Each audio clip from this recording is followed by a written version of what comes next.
भावांनो, उद्या 27 ऑगस्टला मुंबईमध्ये मंत्री लोकांच्या गाड्या, मंत्री लोकांचे बंगले, आमदार खासदाराच्या गाड्या यांची जाहीर लिलावीची घोषणा करण्यात आलेली आहे. आणि हा लिलाव कोण करणार आहे माहिती आहे का? शेतकरी करणार आहे. आणि ह्या आंदोलनाचं नेतृत्व करणार आहे शेतकरी नेते रविकांत भाऊ तुपकर.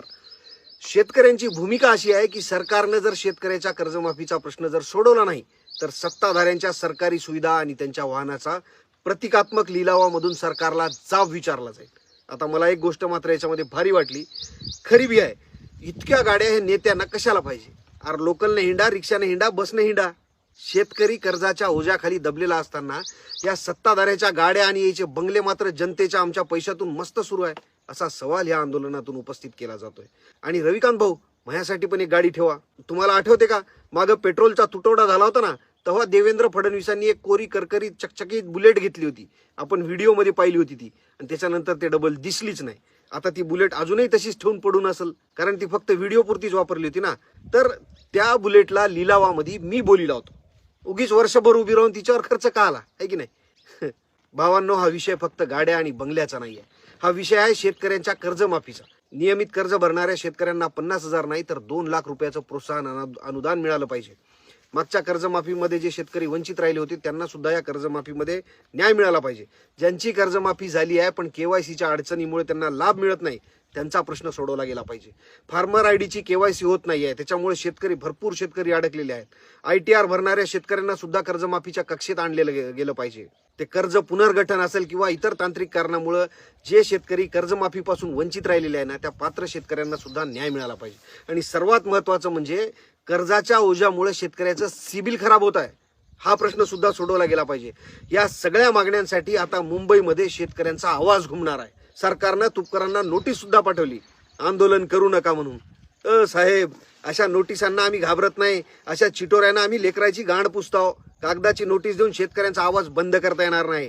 आता पाहायचं एवढंच आहे की 27 ऑगस्टला मुंबईमध्ये शेतकऱ्यांचा हा एल्गार किती ताकदीने उभा राहतो. कारण हा लढा फक्त एका व्यक्तीचा नाही, हा लढा पूर्ण शेतकऱ्याच्या न्यायाचा आहे.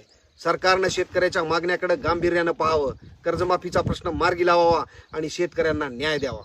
जय जवान, जय किसान. नियमित कर्ज भरणाऱ्या शेतकऱ्यांना 2 लाख रुपये अनुदान द्या.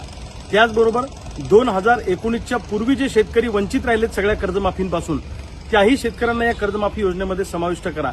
त्याचबरोबर ITR भरणारे शेतकरी आहेत, पुनर्गठित शेतकरी आहेत, रूपांतरित शेतकरी आहेत, यांचाही कर्जमाफीमध्ये समावेश करावा.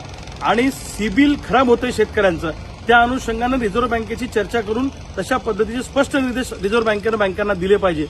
या मागणीसाठी आणि याचबरोबर शेतकऱ्यांच्या विविध मागण्यांसाठी सातत्यानं आम्ही पाठपुरावा करतोय, आंदोलनं करतोय, पण सरकार दखल घ्यायला तयार नाही. म्हणून 27 ऑगस्ट 2024ला सकाळी 10 वाजता आम्ही मुंबईच्या मंत्रालयासमोर शासकीय मंत्र्यांच्या बंगल्याचा आणि शासकीय वाहनांचा लिलाव करून प्रतिकात्मक आंदोलन करणार आहोत की हे सगळे शासकीय बंगले विका, यातले पैसे कर्जमाफीसाठी वापरा, असं आमचं सगळ्या शेतकऱ्यांचं म्हणणं आहे. या पार्श्वभूमीवर मला बुलढाणा पोलिसांनी काल नोटीस दिली आहे. त्यांनी सांगितलं की तुम्ही आंदोलन केलं तर तुमच्यावर अशा पद्धतीची कारवाई करू, तशी करू.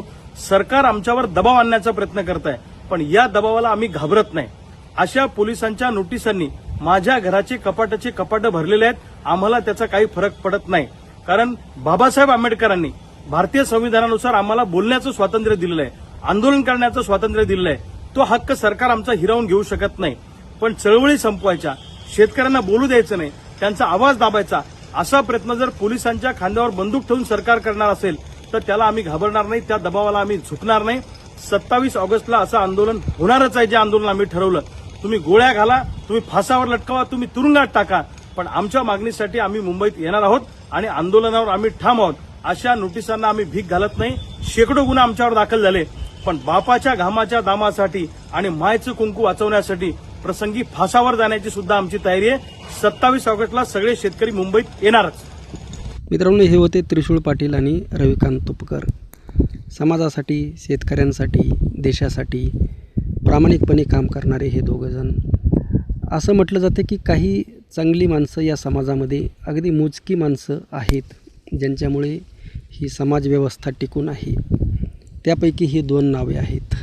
या गोष्टी ऐकायला आजच्या काळामध्ये आश्चर्यकारक वाटतात, परंतु खरंच काही चांगली माणसं, मोजकी चांगली माणसं शिल्लक आहेत. आणि आपलं नैतिक कर्तव्य आहे की आपण त्यांच्या पाठीमागं उभं राहिलं पाहिजे आणि निश्चितच यामधून काही ना काही फायदा होईल. मागं रविकांत तुपकर यांनी जे आंदोलन केलं, रोहित पवार यांनी जे आंदोलन केलं, त्यामुळे अनेकांना कर्जमाफी झाली, फायदा झाला. आणि आता जर शेतकरी यांच्या पाठीमागे उभा राहिला तर निश्चितच शेतकऱ्यांना त्याचा फार मोठा फायदा होणार आहे.